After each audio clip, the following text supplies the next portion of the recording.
I'm gonna let you guys into the dark, twisted recesses of my mind. There's something that's been bothering me since, 2023.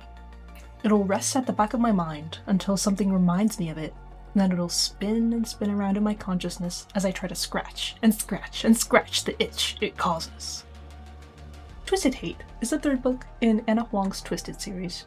It follows the roommate and brother of the protagonist of the first book. They hate each other, but they also have to see each other a lot because they're both the best friends of the couple from the first book. Over the course of the book, they enter into a secret fling that ends in sincere romance. There's also an art theft subplot. The reason I picked up Twisted Hate was because I wanted to research hate fucking. It just doesn't make logical sense to me. Why would you entrust your body to someone that...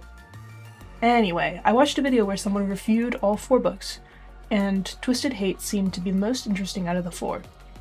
It's also the one that got Huang nominated for the Goodreads Reader's Choice Award, which is something. So when I started pondering the psychosocial mechanisms of sleeping with someone who revolts you, the book came to mind. I wondered what kinds of characters our protagonists, Josh and Jules, would be, and if they would stay in said character during their sex scenes. For the most part, I think they did. Their dislike for each other was entirely based on a misunderstanding, where Josh overhears Josh talking shit about her, not a deep misalignment of values or a secret harm one commits towards the other. Maybe you guys are more sensitive than me, but if I heard my best friend's sibling tell them I'm a bad influence, I'd be hurt, sure, but I know that the sibling probably only knows the bad parts of me. I wouldn't hate the sibling. I also know I'm not a bad influence. I guess Jules is hurt because she knows that there's a kernel of truth in what Josh said about her, in which case she should forgive him, but she does. Both of them have a pretty detached relationship to sexuality. Both of them are casual fuckers, active but not invested in anyone. This makes it easier for them to maintain enemy status while having sex. For Jules, this is explored. She has trauma from being essayed by her stepfather and thrown out of the house by her mother. It's probably standard for her to sleep with guys she doesn't like.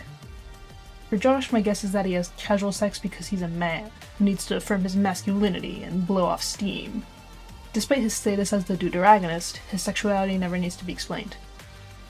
When they have sex, it's sorta rough and intense. He tears her clothes off violently and penetrates her throat. I think that's great for them, it's just that he sorta does this without permission. In their second sex scene, he tears her favorite pair of fancy, expensive panties. He really did not have to do that. If a partner of mine ruined a pair of my underwear, I'd be upset because a decent pair of panties is like $10 to $20, which doesn't grow on trees.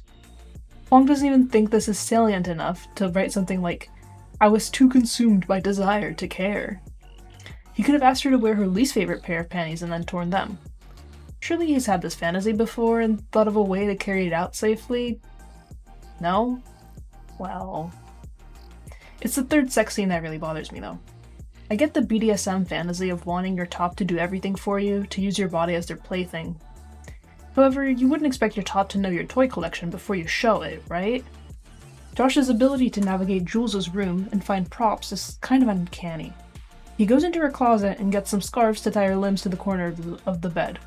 That's fine, but how does he know the scars are there? And he didn't ask permission to tie her. That's kind of serious considering they've never done bondage before. He doesn't know if that might be a turnoff or a trigger for her. He just snoops through her closet and does it. I don't even think that Jules is that into it. Rather, there's more of an emphasis on the less psychological stuff, like the sensation of fullness, vanilla stuff, despite their sex not really being vanilla. The cherry on top, though, is how he magically finds one of her sex toys and uses it on her, without any sort of input or permission. I just don't get it. Why doesn't he ask her? Wouldn't it be like pot or whatever if he teases her about her toy? Like, "Ooh, this is naughty, I bet you want me to use this on you, don't you?" And then he runs it over her lower abdomen. Or she's like, "My toy's a better lover than you." Doesn't Josh get bored that Jules is just going starfish like this? I think it'd be kind of fun if she insulted him more. This would make Josh's aggressive penetration of her throat make more sense. She's inviting him to shut her up, because she's into it. I want their sex scenes to be a bit more like a dialogue of two lovers, not a one-directional relationship between subject and object. The changes I'm suggesting are really quite minor, and yet I fear that the straight female audience of the Twisted series would not approve. There's these narratives, I think, that straight couples are a relationship where the male is the dominant, active voyeur and pursuer, while the female is the submissive passive exhibitionist and pursued. These binaries are very strictly reinforced in the romance genre. Twilight, Twisted Love, Grave Mercy, the Coho cinematic universe, even that cursed tome Credence. I can't really think of an example where this isn't the case. And the thing is, these are women writing about their fantasies, not patriarchal males. It's women that are reinforcing an overly strict gender binary and rape culture by sharing what are probably honest turn-ons for them. That's the paradox. I think it's fine if a woman is submissive, passive exhibitionist that just wants to be pursued by a dominant active voyeur. God forbid women have hobbies. I just think we should be a little more creative when writing that sort of dynamic, and show little ways that the feminine figure is also in control.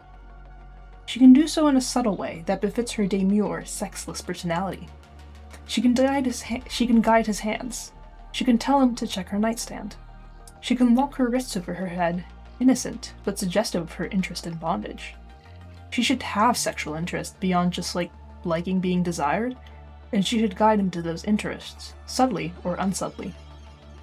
This is a bit of spice that I think was missing from Twisted Hate. I would have liked the sex scenes a bit more if Jules was more active, and Josh made an effort to learn about her boundaries. If that were the case, in a way, Jules would be less passive and Josh would be more submissive.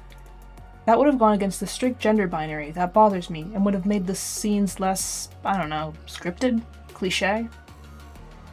Let me know what you think. Goodbye.